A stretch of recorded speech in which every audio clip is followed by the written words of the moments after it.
বার্তা দিতে চাই যে আমরা প্রতি বছর রবিউল মাসের 1 তারিখ থেকে 29 তারিখ পর্যন্ত যে কোনো একটা দিন আমার রসুল পাকের নামে, নবীর নামে আমরা একটা জলসা কায়েম করব।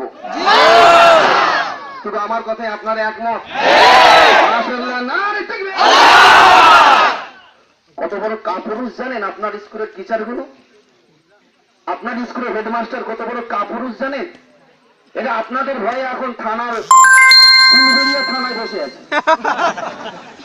আমি যখন গাড়িতে ছিলাম আমাকে ওসি ফোন করছে, হুজুর বেয়াদবি মাফ করুন, ওই স্কুলে সব টিচাররা আমার কাছে এসেছে, সভাপতি আমার কাছে এসেছে, প্রেসিডেন্ট আমার কাছে এসেছে, এদের সঙ্গে একটু আপনাকে কথা বলতে হবে। আমি কাপুরুষের সঙ্গে আমি কথা বলি না। বাপের ব্যাটা যদি হয়ে থাকে, এক মায়ের যদি জন্ম হয়ে থাকে, আজকের স্কুলে এসে আমার সামনে বসে কথা বলতে পারে।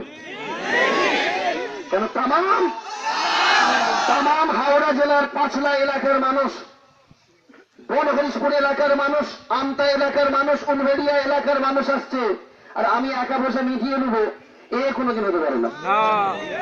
তারা আমার রসুল পাকের জন্য আসছে, আমি নবী পাকের জন্য যাচ্ছি। ওসি বলছে, হুজুর সাহেব যদি আমার 2000 যদি র্যাব চলে যায়, যেখানে মানুষ জড়ো হচ্ছে, আমার কাছে যা রিপোর্ট ওখানে আছে, 2000 যদি র্যাব চলে যায়, তাদের লাঠি চালাবার ক্ষমতা নাই। কেন? এরা দাঁড়িয়েছে কারোর জন্য নয়, এরা দাঁড়িয়েছে নবীর জন্য।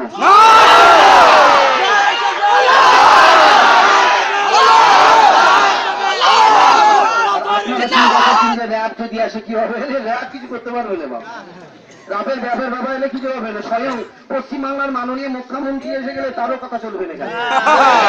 কথা ঠিক না বেশি? আজকে এরা বসেছে নবীর জন্য, আজকে এরা এসেছে রসুলের জন্য।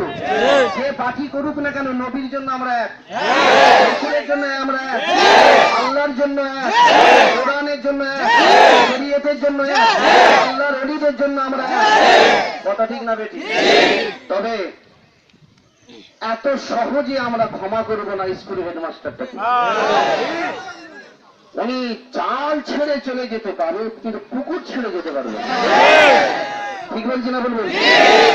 উনি আজকে জাল ছেড়ে বেরিয়ে গেছে, তবে আমাদের পুকুর থেকে উনি ডুবোতে পারবেন। ব্যাটাকে আসতেই হবে। তবে আজকে আমরা এসেছি, এখানে উপস্থিত হয়েছি বন্ধুরা।